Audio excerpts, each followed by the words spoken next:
6. Salvor Harding no fue directamente al planeta Anacreonte, el cual había dado nombre al reino.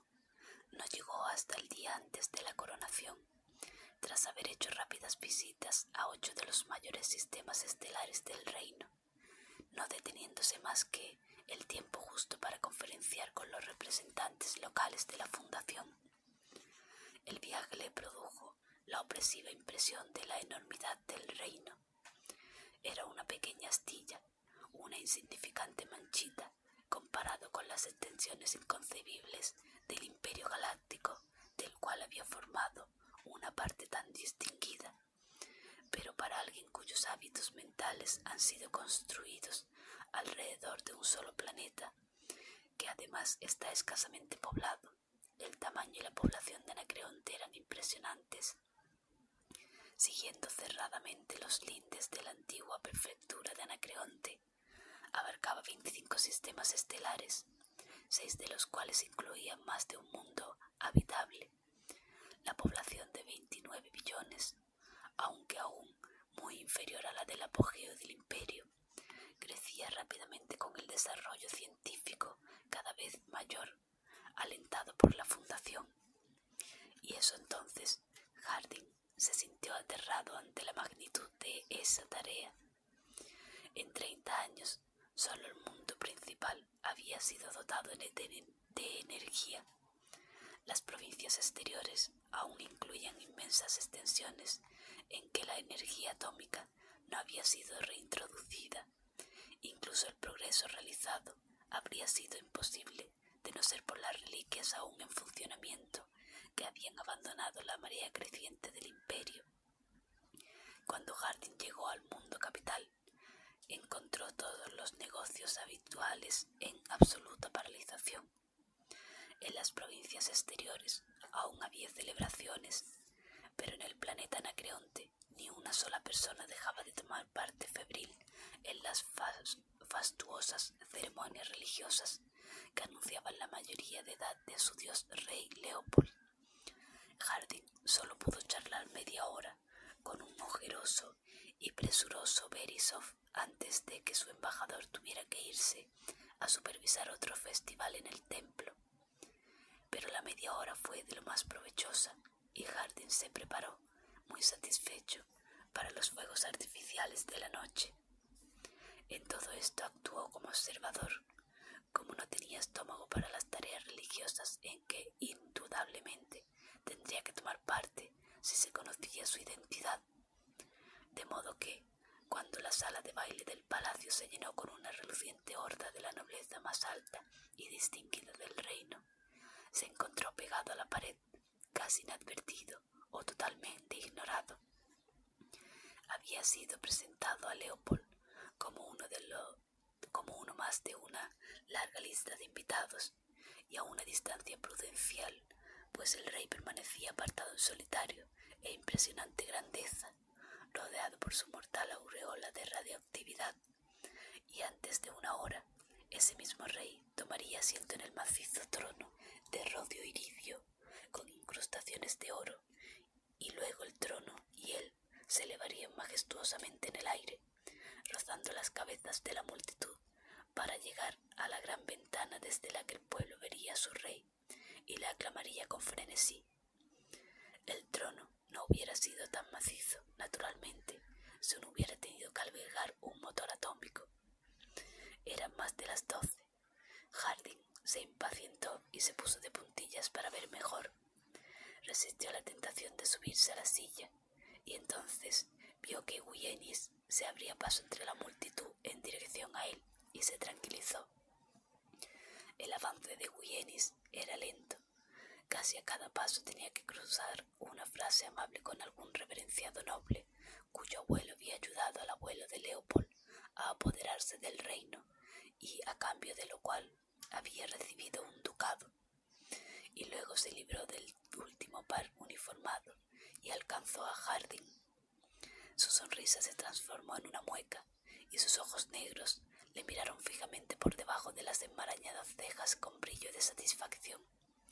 «Mi querido Harding», dijo en voz baja, «usted debe de aburrirse mucho, pero cómo no, a revelado su identidad. No me aburro, Alteza.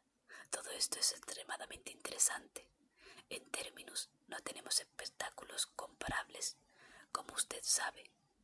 Sin duda, pero le importaría ir a mis aposentos privados, donde podremos hablar largo y tendido y con mucha más intimidad. Desde luego que no. Cogidos del brazo, los dos subieron las escaleras y más de una duquesa viuda alzó sus impertinentes con sorpresa, preguntándose quién sería aquel desconocido insignificantemente vestido y de aspecto poco interesante al que el príncipe regente confería un honor tan señalado. En los aposentos de Eugénis, Harding se puso a sus anchas y aceptó una copa de licor servida por la propia mano del regente con un murmullo de gratitud. «Vino de Locris, Harding», dijo Eugénis. «Tiene 2 siglos de antigüedad. Es de la cosecha de 10 años antes de la rebelión ceoniana. Una bebida verdaderamente real», convino Harding cortésmente, «por Leopold I, rey de Anacreonte». Bebieron y Eugénis añadió blandamente, en una pausa: «y pronto emperador de la periferia, y más adelante, quién sabe, es posible que algún día la galaxia pueda volver a unirse». «Indudablemente, gracias a Anacreonte. ¿Por qué no? Con la ayuda de la Fundación, nuestra superioridad científica sobre el resto de la periferia sería incuestionable». Harding dejó su copa vacía y dijo: «Bueno, sí, excepto que, naturalmente, la Fundación debe ayudar a cualquier nación que solicite su ayuda científica, debido al alto idealismo de nuestro gobierno y el propósito grandemente moral de nuestro fundador, Harry Seldon. No podemos tener favoritismos. Es algo que no se puede evitar, Alteza». La sonrisa de Eugénis se ensanchó. «El espíritu galáctico, para usar la expresión popular, ayuda a los que se ayudan a sí mismos. Comprendo perfectamente que la Fundación, abandonada a sí misma, nunca cooperaría». «Yo no diría eso. Hemos reparado el crucero imperial para ustedes, aunque mi junta de navegación lo desea para fines de investigación». El regente repitió irónicamente las últimas palabras. «Fines de investigación, sí. No lo hubiera reparado si yo no le hubiera amenazado con la guerra». Harding hizo un gesto de desaprobación. «No lo sé. Yo sí, y esta amenaza sigue en pie, incluso ahora». «Ahora es un poco demasiado tarde para hablar de amenazas». Eugénis había lanzado una rápida mirada al reloj de su escritorio. «Mire, Harding, usted ya ha estado una vez en Anacreonte. Entonces era joven, los dos éramos jóvenes, pero incluso entonces teníamos formas completamente distintas de considerar las cosas. Usted es lo que llaman un hombre de paz, ¿verdad?». «Supongo que sí. Por lo menos considero que la violencia es una forma antieconómica de obtener un fin. Siempre hay caminos mejores, aunque a veces no sean tan directos. Sí, ya he oído su lema. La violencia es el último recurso del incompetente». Y sin embargo, el regente se rascó suavemente una oreja con fingida abstracción. «Yo no me considero exactamente un incompetente». Harding asintió cortésmente y no dijo nada. «Y a pesar de esto», continuó Eugénis, «siempre he sido partidario de la acción directa. He creído en abrir un camino recto hacia mi objetivo y seguirlo después. He logrado muchas cosas de este modo y espero conseguir mucho más». «Lo sé», interrumpió Harding. «Creo que está usted abriendo un camino tal como lo describe para usted y sus hijos, que lleva directamente al trono, considerando la reciente muerte del padre del rey, su hermano mayor y el precario estado de salud del rey. Está en precario estado de salud, ¿verdad?». Eugénis frunció el ceño ante el ataque y su voz se endureció. «Le aconsejo, Harding, que evite ciertos temas. Debe usted considerarse privilegiado como alcalde de Terminus para hacer observaciones imprudentes. Pero si lo hace, por favor, no se engañe en el concepto. No soy persona que se asusta con palabras. Mi filosofía de vida es que las dificultades dificultades desaparecen cuando se les hace frente con intrepidez, y hasta ahora nunca he dado la espalda a ninguna. No lo dudo. ¿A qué dificultad en particular rehúsa dar la espalda en este momento? A la dificultad, Harding, de persuadir a la Fundación para que coopere. Su política de paz, como usted sabe, le ha llevado a realizar equivocaciones muy grandes, simplemente porque ha subestimado la intrepidez de su adversario. No todo el mundo teme tanto la acción directa como usted. Por ejemplo, sugirió Harding, ha venido Anacreonte solo y me ha acompañado a mis aposentos solo. Harding miró a su alrededor. ¿Y qué tiene eso de malo? Nada, dijo el regente, excepto que si fuera de esta habitación hay 5 guardias bien armados y dispuestos a hacer fuego. No creo que pueda irse, Harding. El alcalde enarcó las cejas. No tengo deseos inmediatos de irme. ¿Tanto me teme entonces? No le temo en absoluto, pero esto puede servir para impresionarle con mi decisión. Podemos llamarle un gesto. Llámelo como quiera, dijo Harding con indiferencia. No me incomodaré por el incidente, como quiera que lo llame. Estoy seguro de que esta actitud cambiará con el tiempo, pero ha cometido otro error. Harding, uno más grave. Parece que el planeta Terminus está casi completamente indefenso. Naturalmente, ¿qué tenemos que temer? No amenazamos los intereses de nadie y servimos a todos por igual. Y mientras permanece indefenso, continuó Buyenis, usted nos ayuda amablemente a armarnos, sobre todo el desarrollo de nuestra propia flota, una gran flota. De hecho, una flota que, desde su donación del crucero imperial, es completamente irresistible. Alteza, está perdiendo el tiempo. Harding hizo un ademán como si fuera a levantarse. Si lo que pretende es declararnos la guerra y me está informando de ese hecho, me permitirá que me comunique inmediatamente con mi gobierno. Siéntese, Harding, no le estoy declarando la guerra y usted no va a comunicarse con su gobierno cuando la guerra sea iniciada, no declarada. Harding inició. La Fundación será informada de ello a su debido tiempo por las explosiones atómicas de la flota anacreontina bajo el mando de mi propio hijo, que irá en el buque insigne Buyenis, antiguo crucero de la flota imperial. Harding frunció el ceño. ¿Cuándo ocurrirá todo esto? Si realmente le interesa, las naves de la flota hace 50 minutos justos que han salido de Anacreonte, a las 11, y el primer disparo se hará en cuanto avisten Terminus, que será mañana al mediodía.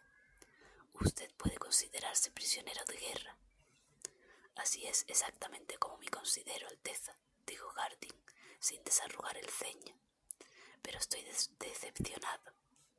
Buyenis sonrió despectivamente. Eso es todo.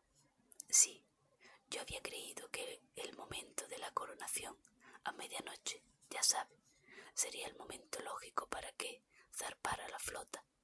Evidentemente usted quería empezar la guerra mientras aún era regente.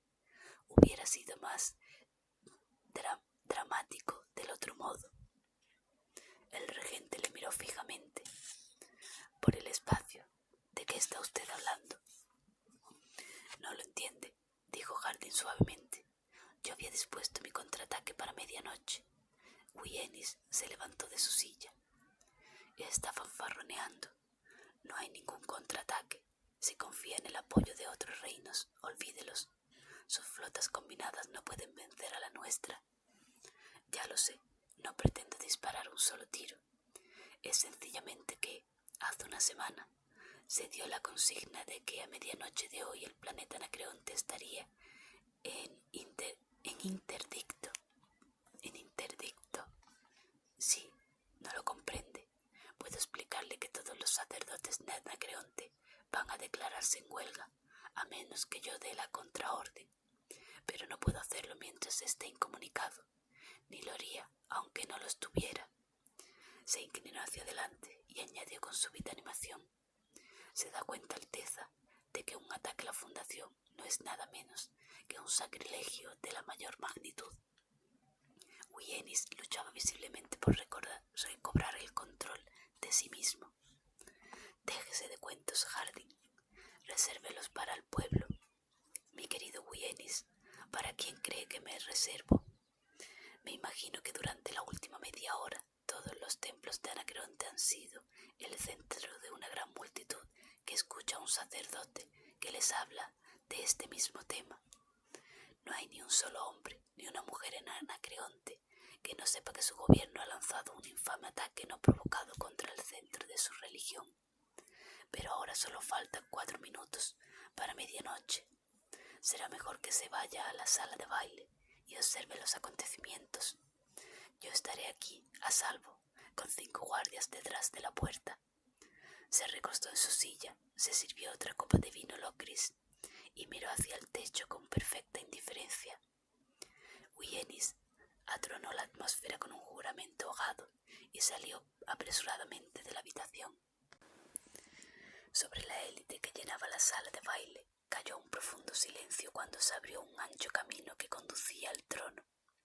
Leopold estaba sentado en él, con los brazos cruzados, la cabeza alta y el rostro impasible.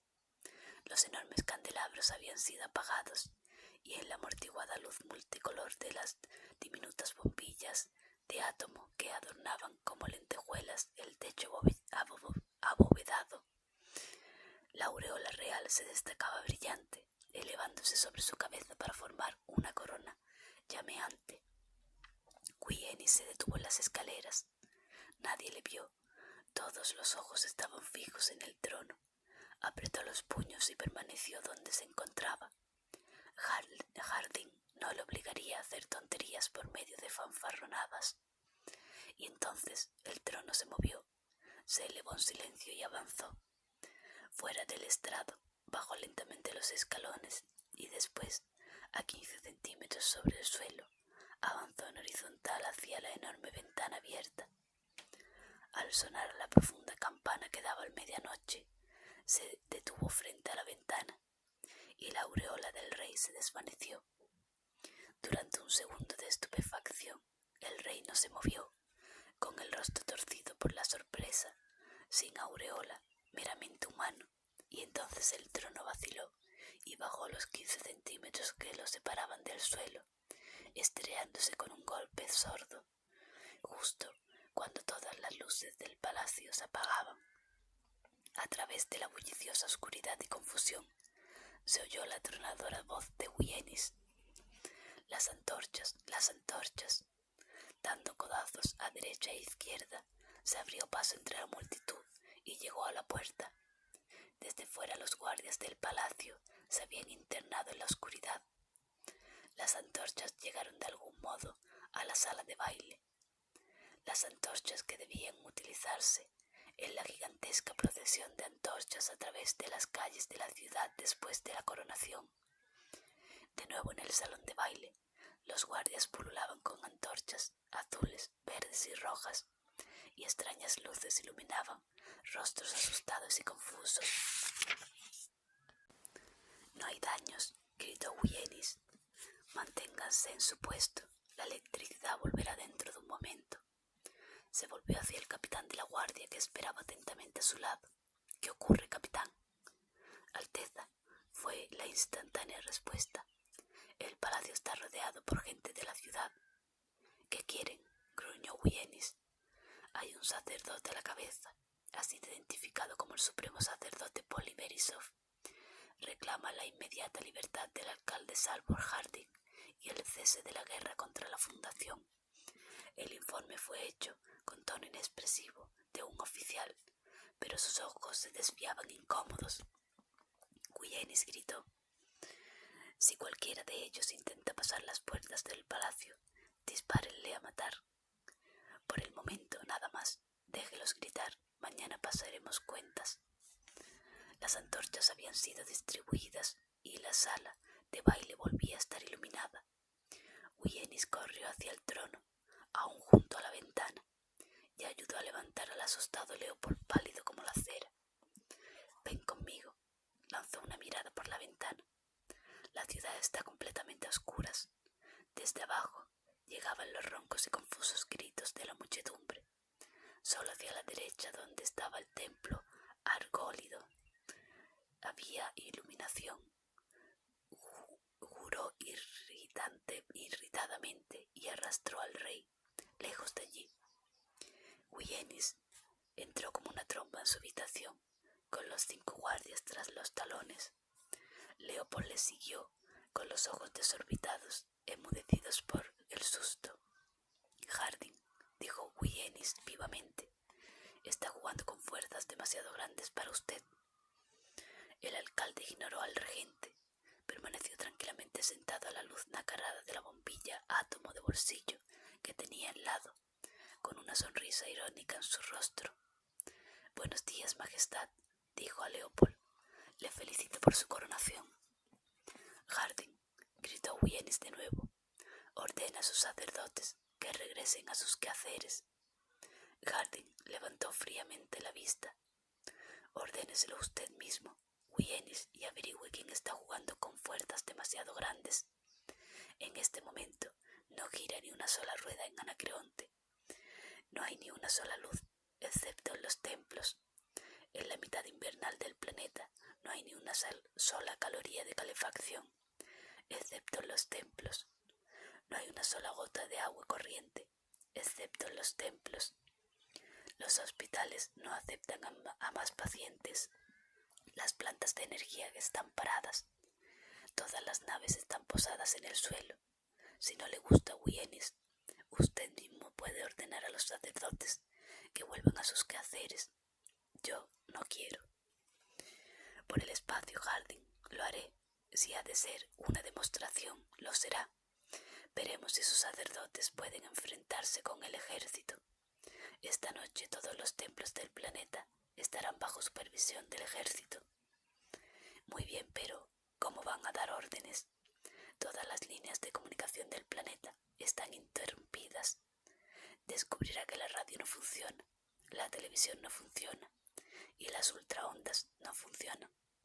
De hecho, el único medio de comunicación del planeta que funcionaría, fuera de los templos naturalmente, es el televisor de esta misma habitación, y yo lo he arreglado para que sirva únicamente de receptor. Wienis luchó inútilmente por recobrar el aliento, y Harding continuó. Si lo desea, puede ordenar a su ejército que entre en el templo Argólida, a pocos metros del palacio, y utilizar los aparatos de ultrasondas para comunicarse con otras partes del planeta. Pero si lo hace, me temo que el contingente del ejército sea hecho pedazos por la multitud, y entonces, ¿cómo protegerían su palacio Wienis y sus vidas Wienis? Wienis dijo atropelladamente, podemos aguantarlos, demonio. Esperaremos a que amanezca. Deje que la multitud grite y la energía siga cortada, pero aguantaremos. Y cuando llegue la noticia de que la fundación ha sido tomada, su preciosa multitud descubrirá lo vacía que es su religión, y se alejarán de sus sacerdotes y se volverán contra ellos. Le doy hasta mañana al mediodía a Harding, porque usted puede detener la energía en Anacreonte, pero no puede detener mi flota. Su voz graznó exultantemente. Están en camino, Harding, con el gran crucero que usted mismo ordenó reparar a la cabeza. Harding repuso con ligereza. Sí, el crucero que yo mismo ordené reparar, pero a mi manera. Dígame, Wienis, ¿ha oído hablar de un relevador de ultraondas? No, ya veo que no. Bueno, dentro de unos 2 minutos descubrirá lo que uno de ellos puede hacer. Conectó la televisión mientras hablaba y se corrigió. No, dentro de 2 segundos. Siéntese, Wienis, y escuche.